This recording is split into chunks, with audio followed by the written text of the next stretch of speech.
Hi there, my name is Hannah Phillips and welcome to the 4th episode of Under the Brolly Season 2. This podcast aims to educate and inform the wider community about the lesser known sexualities, genders, identities, kinks and fetishes, collectively known as LGBT+. My umbrella, LGBT+, is a volunteer-led project of Reading Pride, launched in 2015 to raise awareness of these identities. My Umbrella can be reached in a number of ways, such as Facebook, Twitter, Instagram, or via our contact form on our website. Details are on the screen below. In this episode, we'll be covering Pride Month and the important events that lead up to it, such as the Stonewall Riots in the USA and the background to Lesbians and Gays Support the Minors, abbreviated as LGSM. That kickstarted the gay rights movement here in the UK with 3 special guests. First, we have got Reading Pride CEO Martin Cooper. Hi everybody. Martin, please tell us a little bit about yourself. So I joined Reading Pride in 2017 amongst a changeover. And I have very much enjoyed being part of the whole process and learnt a hell of a lot about the community and the struggles of the past and the existing struggles. So I am very much happy to be involved and helping lead the progress that is our Pride movement. Thank you, Martin. Next, we have Chair of Oxford Pride Zayna Ratty. Zayna, please tell us a bit more about yourself. Hello, everybody. Now, my name's Zayna Ratty, and I'm an LGBTQIA+ specialist hypnopsychotherapist and chair of Oxford Pride.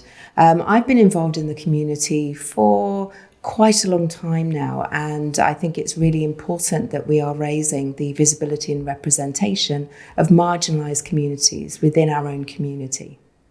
And finally, founder and director of Weston-super-Mare Pride, who is also inclusion officer at UK Pride Organisers Network, Nigel Briers. Nigel, please tell us more about yourself. Hi everybody. I'm Nigel Briers. I'm the founder of Weston-super-Mare Pride. Pride in Weston started in 2014 at a time when hate crime was apparent in our community. And over the years, we've worked very closely with the local police force, Avon and Somerset Police, to bring about change. And in a very successful way, the community has done a lot of work on the ground in schools and in education, and also in the workplace, working with different trade unions and what have you. So, yeah, great to be here amongst you lot, and really privileged to be here. I love my umbrella. I love Reading Pride. And nice to be here. Thank you, Nigel. June is a month of pride, solidarity and celebration, but it's also a month of reflection. Remembering the lives lost fighting for our human rights and all the innocent bystanders caught up in the hateful attacks over the years. There will be a trigger warning for this section of the show. Before we close the show, rumour has it Nigel has some news about UK Pride Organisers Network. Stay tuned to find out. So what is Pride Month? We briefly touched on it in the introduction. Every year during the month of June, the LGBT+ community celebrates in a number of different ways across the globe. Various events are held during this special month as a way of recognising the influence LGBT people have had around the world. Why was June chosen? Because it is when the Stonewall Riots took place way back in 1969, of which we'll be covering in more depth later. As well as being a month-long celebration, Pride Month is also an opportunity to peacefully protest and raise political awareness of current issues facing the community. Parades are a prominent feature of Pride Month, and there are many street parties, community events, poetry readings, public speakings, street festivals, and educational sessions, all of which are covered by mainstream media and attracting millions of participants. The Stonewall Riots took place outside the Stonewall Inn in the early hours on the 28th of June, 1969. It started when the police raided the bar. The LGBT community decided to fight back after years of discrimination they have faced. This event is considered to be the birth of the Pride movement and the foundations on what Pride has been built on today. Well, I was very fortunate to have gone to Stonewall in New York and visit the history and see what had occurred. Because to be honest with you, even as a member of Reading Pride, I hadn't actually learnt or understood too much about the history of Stonewall. So it was very enlightening to realise that just over 50 years ago, you would have the police who had no care or consideration for the LGBT community, as far as I could see, would beat, spit, lock up anybody affiliated with LGBT plus activities. Also linked with Stonewall is also the 78ers or 79ers from Sydney, who also had very similar experiences. And I think in New York, and certainly know this happened in Sydney, they published the names of people that were locked up and they ended up losing their jobs, and some ultimately then took their lives. And I think remembering and highlighting and discussing it, and remembering those peoples that were involved in the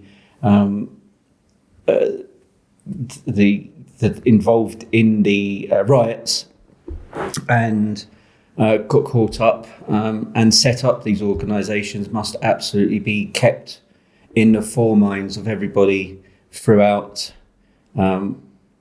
Pride Month, obviously, but throughout their lives as well, just to educate and remind people of what's gone on before, because it's very easy to become complacent and think that nothing is going to happen to them.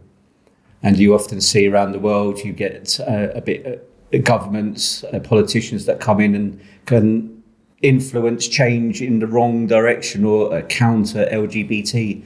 You know, it was a bit of a shocker to see Trump come in and the changes and policies that he made.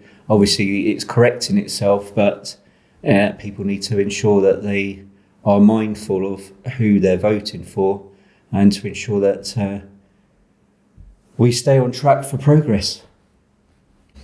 Yeah, absolutely, Martin. I think we should never forget, 1969, it's actually the year after that I was born. So I was born in 68, but yeah, 69. So that's 52 years ago. So we celebrated the 50 years of Stonewall, didn't we? You went over to New York.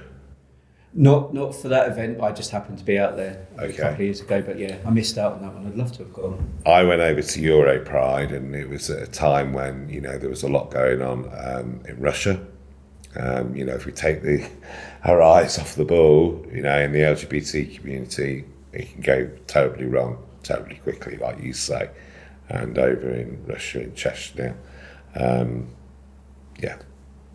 horrendous things going on, and it just shows the importance. And that's just one country.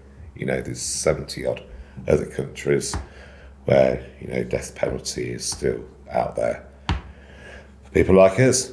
And it's sad, but it also sort of maintains this. There's a pride movement. We need to stick together right the way through this. Well, this is the exact point, and I don't know, Zayna as well, with the taking your eye off the ball, or allowing certain organisations to get a foothold, such as the LGBT Alliance. Absolutely.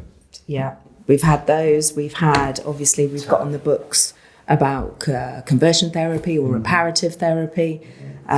We've had some therapists recently kind of oppose bringing in the ban on conversion therapy, unfortunately. We should never forget things like Section 28, which means that we're now seeing people who would have gone through the school system, would have not had any teaching on anything outside of a heterosexual relationship and marriage, and are therefore coming out later in life, and all the other associated problems with that, along with the concealment of sexuality. I think, given the Stonewall quotes that around 61% of the LGBTQIA plus community receive racism from within the community, I think what we should never forget is some of the pivotal people in Stonewall were actually trans people of colour, and that very often isn't mentioned or particularly honoured. Absolutely, Marsha P. Johnson. Where would we be without? Without them, this would be. We wouldn't be flying our flags. Absolutely. Thank you. That means so much. That you acknowledge the diversity of our community, and we really need to start. Looking after our community a little bit better. The infighting does go on, and we hear about it all the time. But that's the role of the inclusions work that I do in the UK Pride Network, and we're trying to really support prides to get more inclusive. Yeah, absolutely. It's not a problem if you haven't acknowledged it yet. Yes, but it should be something that should be acknowledged in most pride networks. If you think about that kind of hierarchy of marginalisation which happens, if you are a bisexual female person of colour, if you are a trans person of colour, quite often you aren't necessarily included in pride committees. Why not? And why not? You get activist burnout, and that's because one particular person or a group of particular people are expected to educate everybody else. And it should actually be about everybody else educating themselves. Yes, absolutely. Absolutely. I mean, it's a very big point, and I'm very conscious within our own committee, we are majority white, male, gay guys, and I've recruited a female. We do have transgender on the committee as well, but we don't have any person of colour, which is a concern. And I have reached out to the Reading Caribbean group because I'd like their involvement. And I don't necessarily mean for them to come on to the committee, but certainly be part of it in whatever way they can, because I know it is a commitment as well, and they've got their own organisation that they run on a yearly basis, and they have their own challenges as well. But absolutely, it's very important to have that diversity. I'm very aware that you get bogged down to a certain route in your mind, and it's not it's not intentional that people are excluded. It's just how things work out. And we're all volunteers as well. Yeah. And we'll be putting our own time into these activities. And I think people forget that. People are very quick to criticise, but then as soon as anybody decides to criticise, I'm very happy for them to become a part of the process so that they can help us to improve and better ourselves. It's something I talk about when I do my diversity and inclusion training, is around it's a concrete ceiling, not a glass one. Mm-hmm. You're not going to walk into a room of people that actually have nothing in common with you and go back into it, particularly if you have people who aren't necessarily experienced in the lived experience that you might have had. So, you have people, and I've had this from people, oh, well, racism's no longer a problem, so I think you ought to embrace non-racialism. Well, that came from a trainee therapist. But when you have people like that, when you have a culture that is monocultural, and pride very much is monocultural, and to try and reach out to people and go, can you come along? Quite often, what people from marginalised communities will be like, is this virtue signalling? Is this just, oh, well, we're going to go and do this and it fulfills some sort of tick box? And I joke and I go, I'm a great diversity box ticker. They keep me in a cupboard, they wheel me out when I'm needed, and then they wheel me back in. And lots of people feel similar. It shouldn't be about the emotional load of marginalised communities to change it. No. And I think we have a responsibility as Pride leaders, and with the support of my umbrella, to reach out into if we can't get them on the committee, we can reach out into our communities to the groups that do have individuals, Yes, so in Weston-super-Mare, we've linked in with the Multicultural Friendship Association because, like you, Martin, we're fully aware on our committee and in our team, there are no team leaders, people of colour. However, there are within the volunteer sector, and there are, Eastern Europeans. So we tried to do is sort of, try and include people in other ways. But what I've actively done is partnered with the Multicultural Friendship Association, because within that group there is all ethnicities from all countries all over the world, and it's an official partnership with Weston-super-Mare Pride and the Multicultural Friendship Association charity, and we're working together to bring the inclusion agenda forward, because like you said, the roots of our community was very diverse. So why, 50 odd years on, are we not acknowledge in more, what those roots are? And I'm really passionate, in case you didn't realise, about this stuff.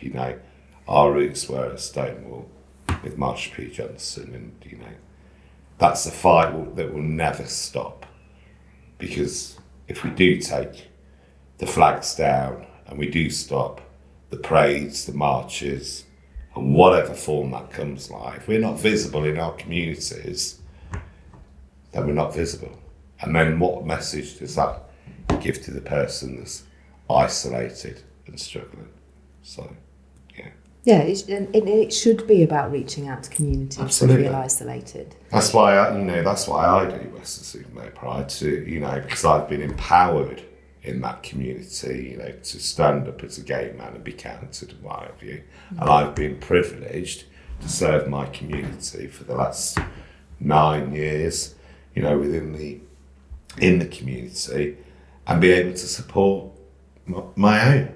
Do you know what I mean? And it's been a beautiful journey, and I want to take people with me. Absolutely, and you want to encourage people to join you in that. If we're looking at the intersections of disability, gender, sex, even the basic differences between race and ethnicity, and lots of people aren't even aware of that. How can we get out to people and go, look, ableism still takes place. Are we making sure that everything is accessible? If we're putting things out, does it have transcripts? Does it have BSL? Absolutely. Are we making sure that as many people as possible can be included, and not just the kind of people that might necessarily be in our lived experience and our view? Yeah. And on the back of that, we've got to look at ages. Yeah. From the little ones right the way up to those that might be sitting in the nursing homes now.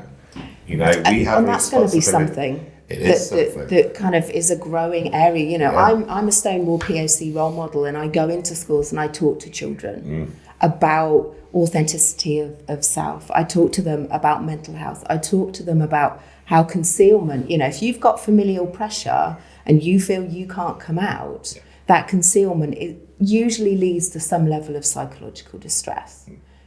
How can we open up a really challenging dialogue? It's not something that's easy to talk about, that everybody is going to go, no, I'm not challenged by this. And when we're thinking about diversity and inclusion, it should be about having everybody at the table. Absolutely. And not reminding anyone whose table that might have originally been. Because if somebody is being challenged by something, then it's testament to your growth. Don't shy away from it, because we won't move forward if people cannot be challenged. The Pride flag was first created by Gilbert Baker in June 1978. The original design had 8 stripes, with each colour holding a meaning. Pink is for sex, red is for life, orange is for healing, yellow is for sunlight, green is for nature, turquoise is for magic and art, indigo is for serenity, and violet is for spirit. Later that year, the design changed to a 7-stripe design. Pink was removed as they ran out of fabric at the time. Finally, in 1979, the flag was changed once again, as the organisers of 1979 San Francisco Parade decided to split the flag into 2 to decorate 2 sides of the parade route. To achieve this, they dropped the turquoise stripe. Following this, there have been many other flags that have been created to represent the different areas of the LGBT plus community, such as trans pride, bi pride. This was largely due to the pride at the time being heavily focused on the lesbian and gay community. Also heavily influenced by Stonewall UK, which refused to cover bi and trans issues at the time. Today, Pride has moved on significantly and now acknowledges the whole spectrum of the LGBT plus community, although press and media does still struggle to adapt by calling it gay pride rather than pride, even to this day.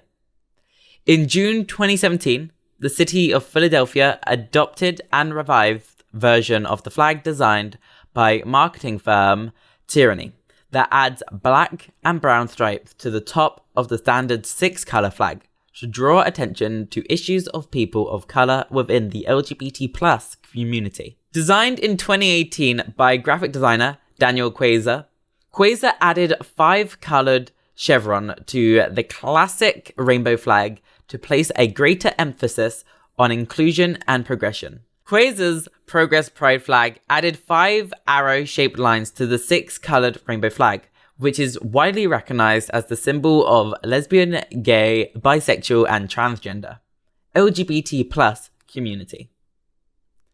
The flag includes black and brown stripes to represent marginalised LGBTQ plus communities of colour, along with the colours pink, light blue and white, which are used on the transgender pride flag.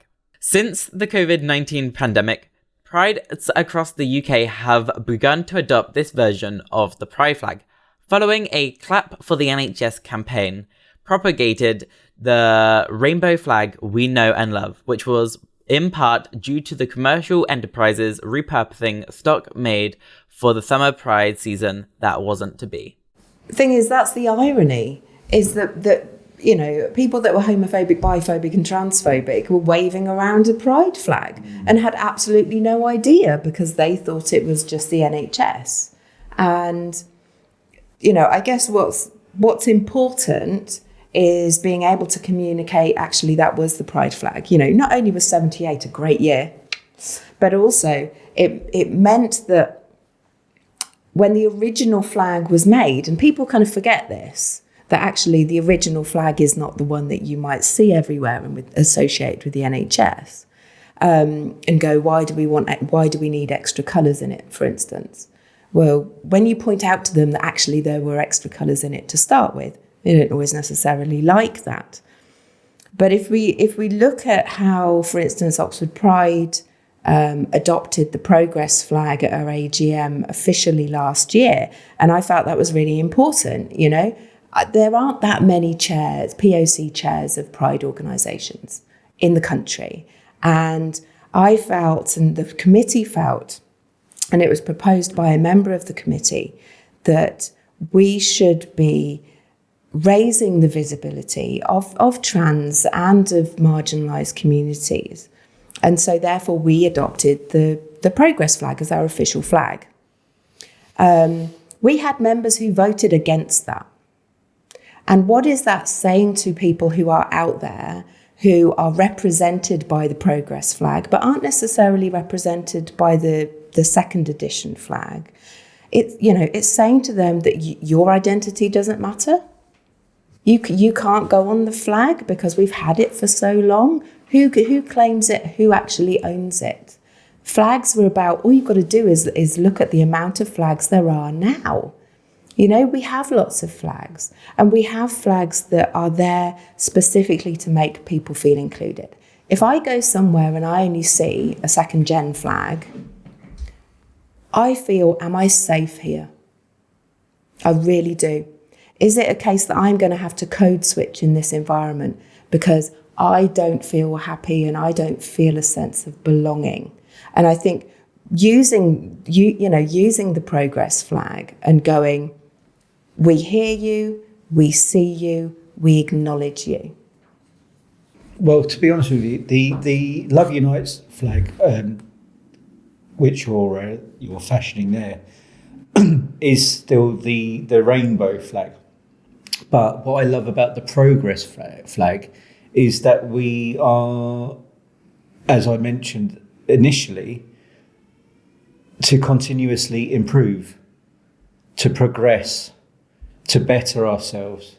And the fact that the chevrons point in a direction which suggests, you know, if you're handwriting, you're going from left to right, that's going from left to right.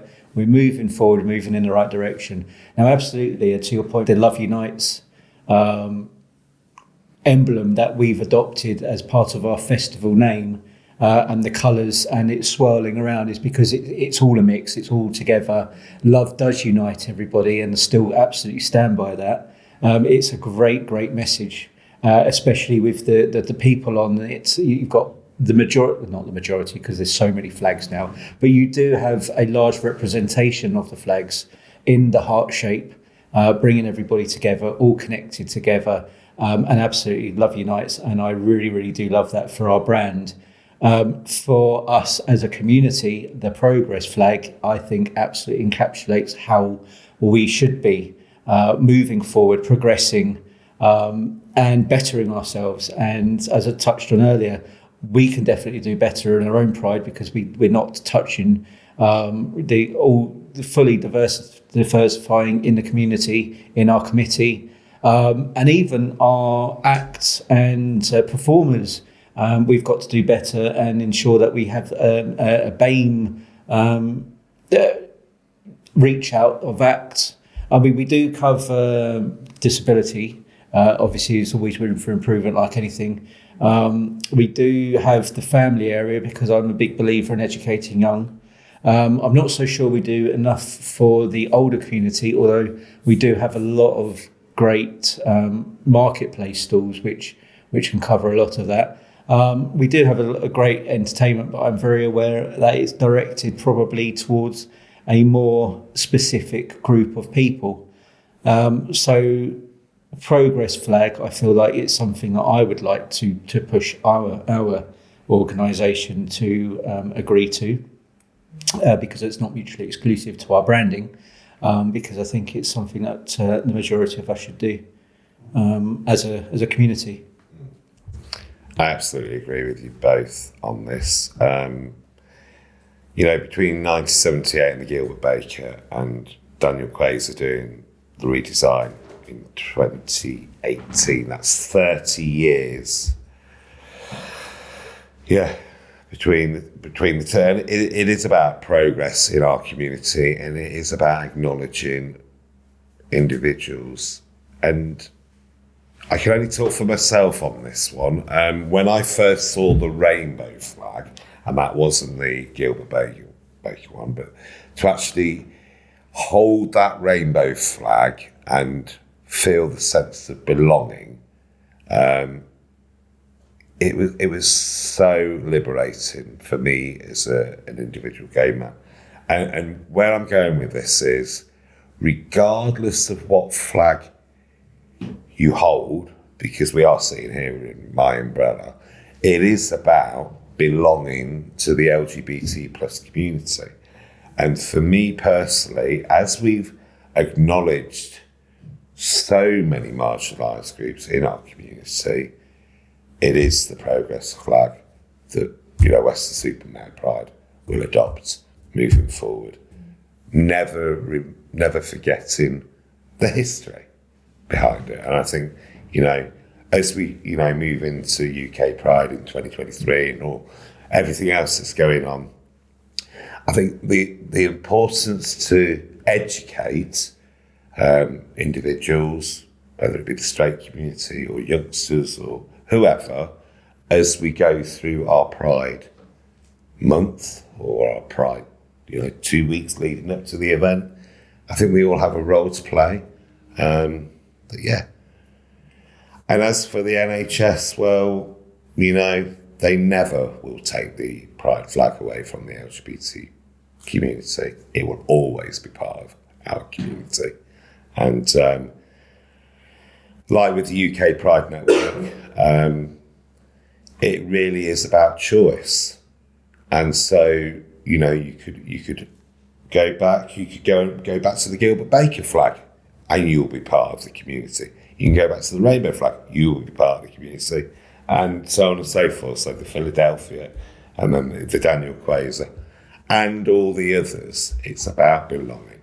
I guess what I'd like to just mention is the Philadelphia flag, whether we were all aware of what happened in Manchester when the black and brown stripe was introduced, and there was some advertising for an act that had got a unicorn vomiting the black and brown stripes.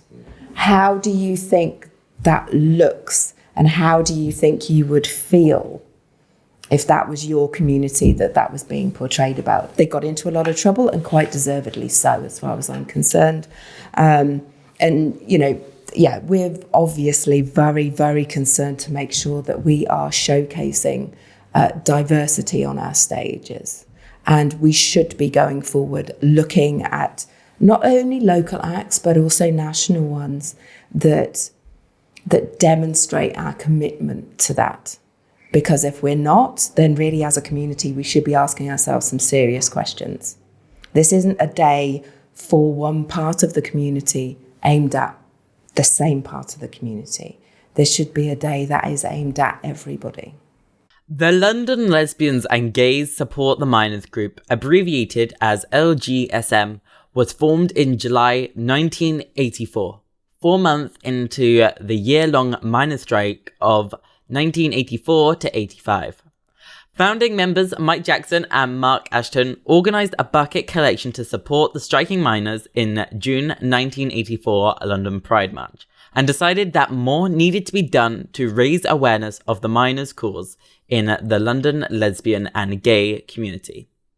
The money raised primarily from collections at gay pubs and clubs and on the pavement outside Gays the Word bookshop was used to sustain striking miners and their families throughout the duration of the strike. Did you know that Gays the Word bookshop still exists today? To learn more about LGSM, you can visit their website at lgsm.org, and we also strongly recommend watching the 2014 movie Pride. Links can be found in the description below.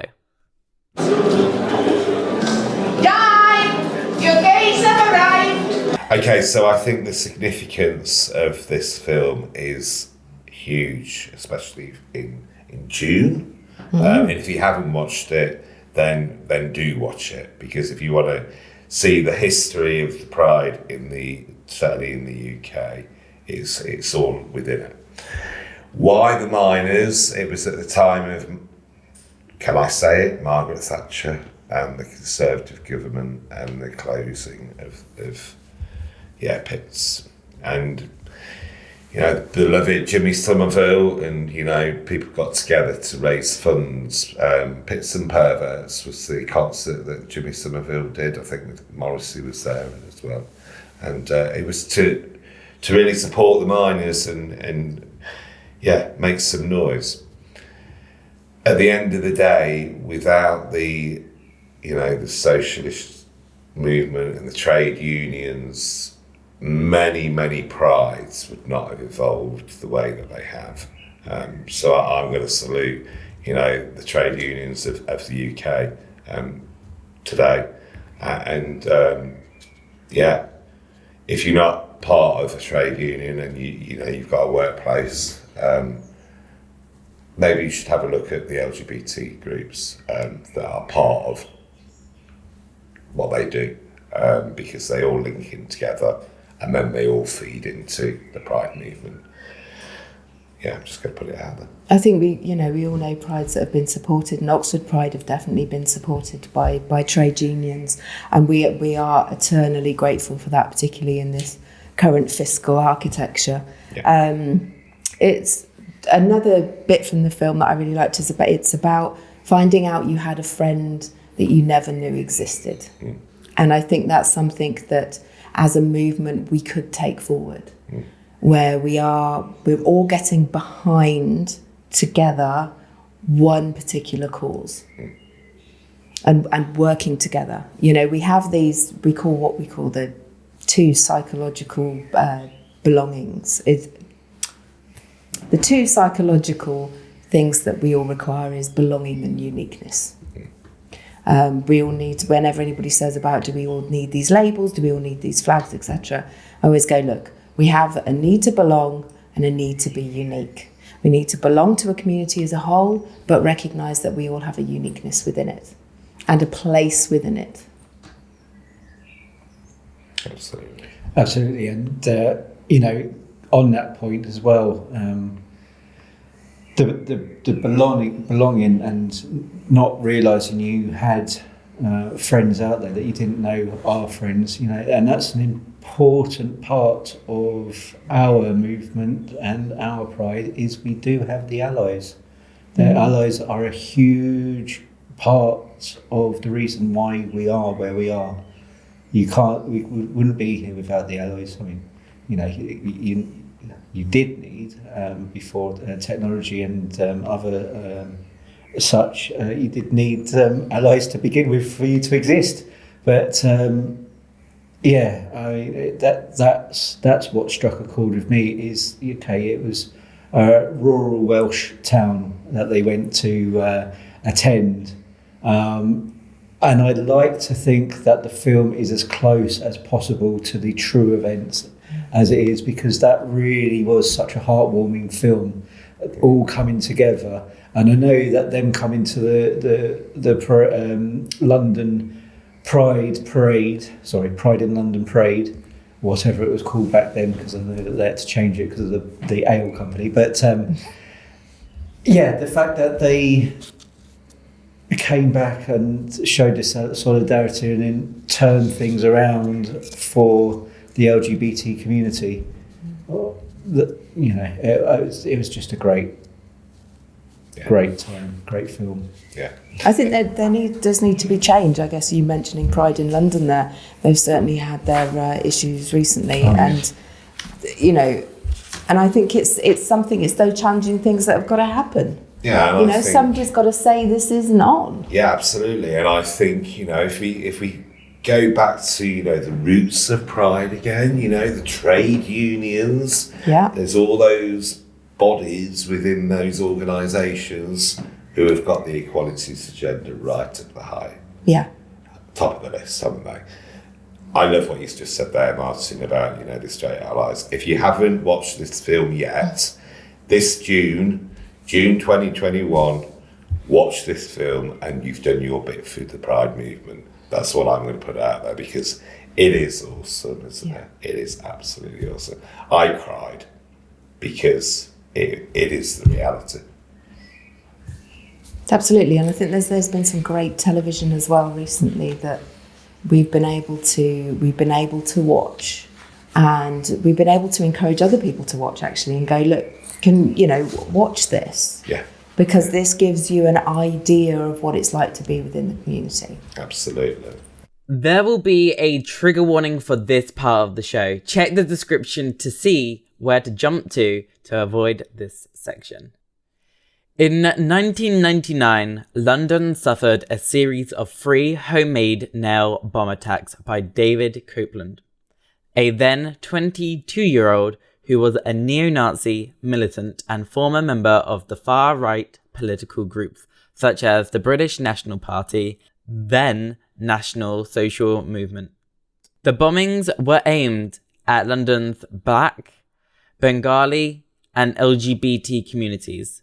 Copeland was convicted of murder in 2000 and given 6 life sentences.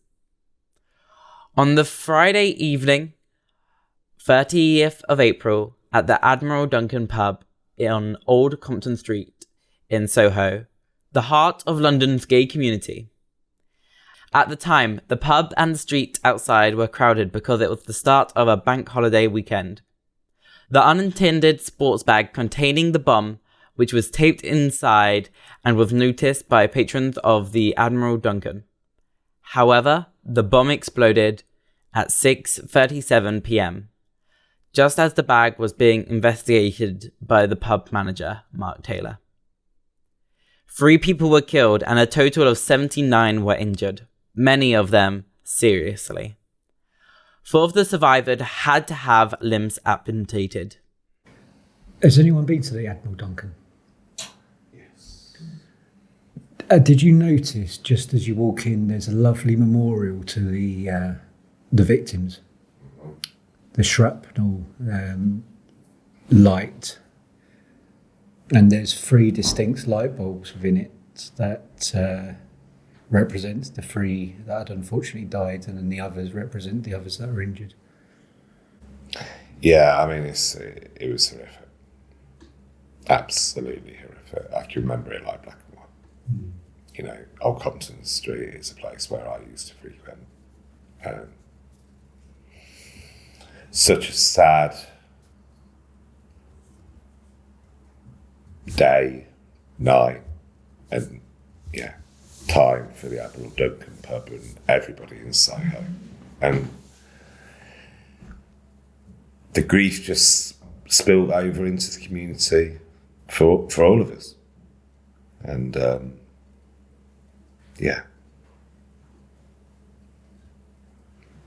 for a 22-year-old in 1999 to do that on one of the busiest weekends in our community.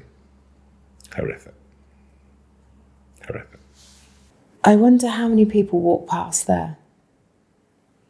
Don't realise it. I wonder how things can be forgotten and how important it is for us all to ensure that they never are.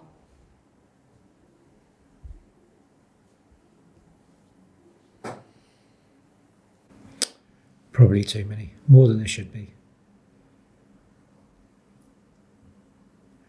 Which is why it's important for these discussions. Absolutely, on social media, the Admiral Duncan, they continue to acknowledge the state, and they have to this year. Yeah. We will never forget. We should never forget. We should never forget that we are still sometimes in danger just for being who we are. On June 11th, 2016, Pulse, a gay nightclub in Orlando, Florida, was hosting a Latin night, a weekly Saturday night event during a primarily Latino crowd. About 320 people were inside the club, which was serving last cool drinks at around 2 a.m. EDT on June 12th.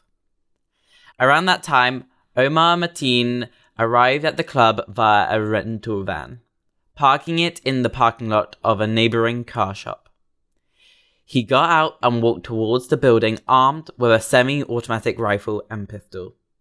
Mateen bypassed an off-duty uniformed police officer working extra duty as a security guard, entering the building through its southern entrance and began shooting patrons.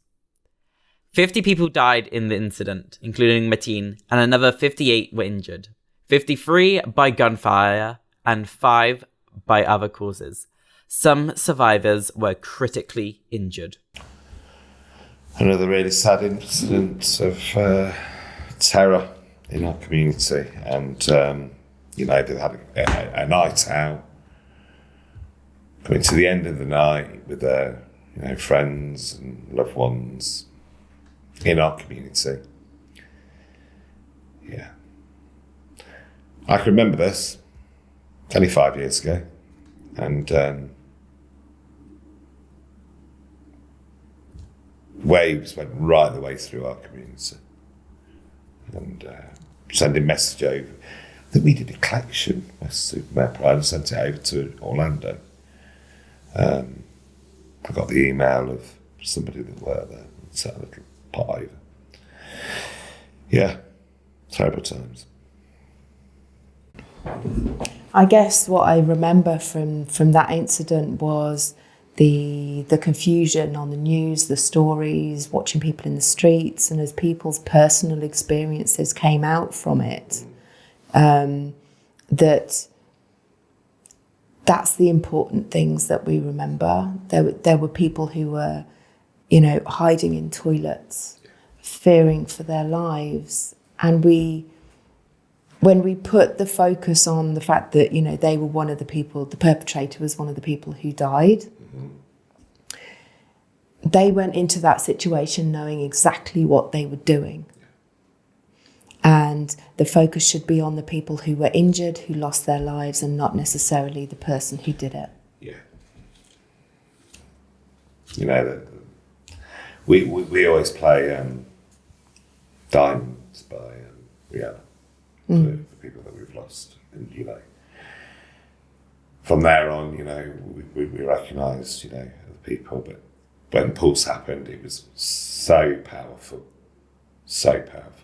And we never forget, and they're shining bright in our community because we never forget.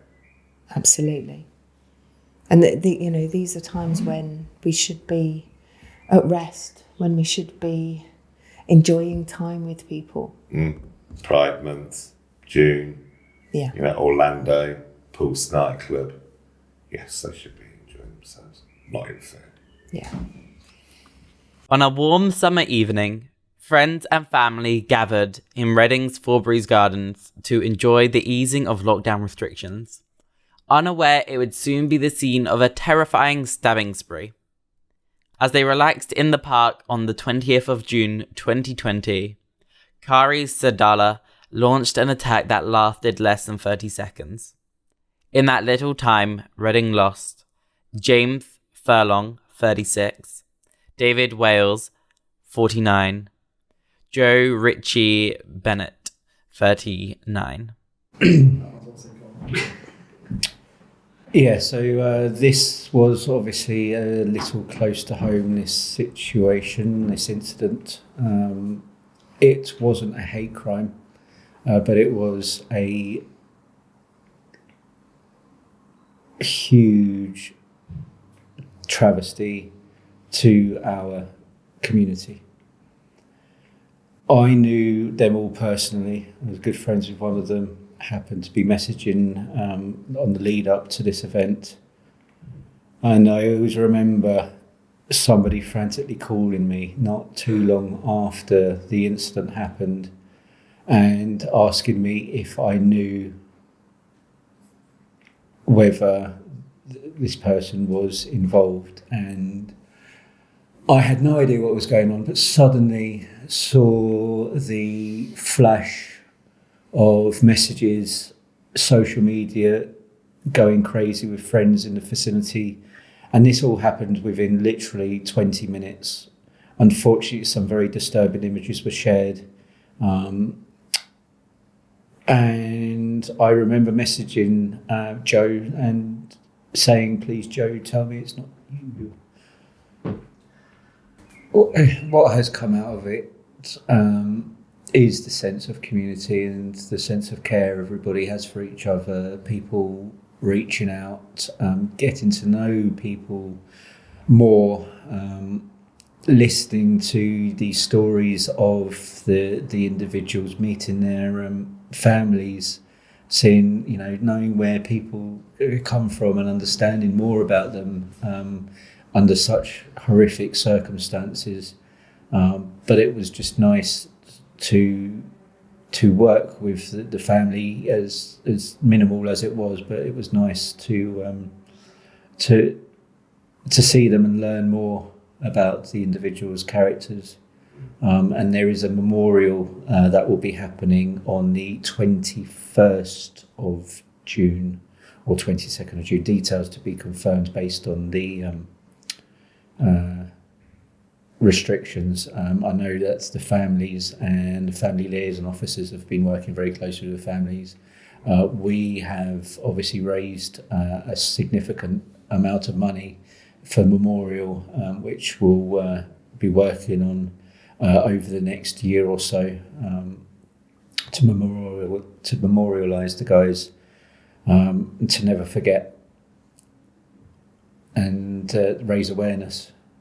And mental health is a huge issue that seems to not necessarily be on the rise. It's becoming more talked about, so people becoming more aware of mental health issues.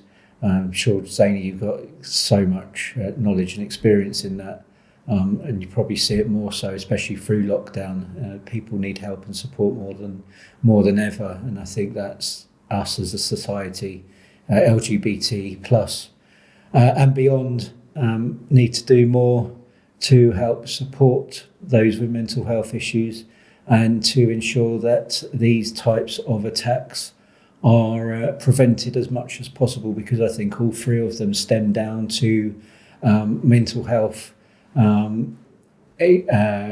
education and social upbringing. It's something I went through at the end of last year as well. I picked up the phone and contacted Berkshire Therapies, starting a separation from my partner of 12 years, divorce, then lockdown kicking in, then friends being murdered, and changes in friendship groups. It does take its toll. And I lost a significant amount of weight. I had all sorts of health issues. I was going to the doctor and stuff, and ultimately I just knew it was stress, and I was going through some significant challenges last year. Last year was a year to write off, but cognitive behavioural therapy is a very good therapy, and I do recommend anybody reaching out. I'm sharing that. I didn't necessarily want to share that, but I feel like when you have these discussions, it's important to show that, people do go through it, and I've gone through it, and I needed to go through it, and I'm out the other side. I'm in a much better place, feeling healthier, doing a lot more things. I'm back, feeling as though I'm back to myself again. All the health issues that came along with stress. I was losing my hair. I lost weight. I had mouth ulcers. I couldn't eat. I constantly wanted to just curl up in bed. I didn't want to get out. I did my job, and then I literally just curled back out. Which is why I knew that things were wrong, and I made the changes because I knew that that's not me, and I knew I needed help. So, Nigel, rumour has it there have been some big changes happening at the UK Pride Organisers Network. Oh, wow. Wow. You got to know that bit, did you? Okay, so, yeah, the rumours are right. And so there have been changes over the last few months. We worked very hard as a board since October, when we were all allowed to come together to do our work that we do with the UK Pride Organisers Network. So we've been working very hard to get a charity status for the UK Pride Organisers Network. And we have got our charity number, and we are now registered with Charity Commission, which is a fantastic achievement, isn't it? And we've waited a long time to get this. And really, it's about bringing back the network stronger so we can do the work on the ground. All connected and all moving forward. And on doing so, we've rebranded the network. And going back to what a wonderful way to announce this. We've actually done the logo, we've changed the logo, and the logo itself has now got individual flags amongst it, and you choose your flag. So the progress flag is there, the rainbow flag, the lesbian, the bi, the trans, they're all there. And I go on, and I've said to them as the inclusions officer for the board, I've said, if there's any requests, flags, the branding on the pin badges, then we must do it, because everybody has their own choice of flag. So that's the rumours, and yes, they were very true. Congratulations. Thank you.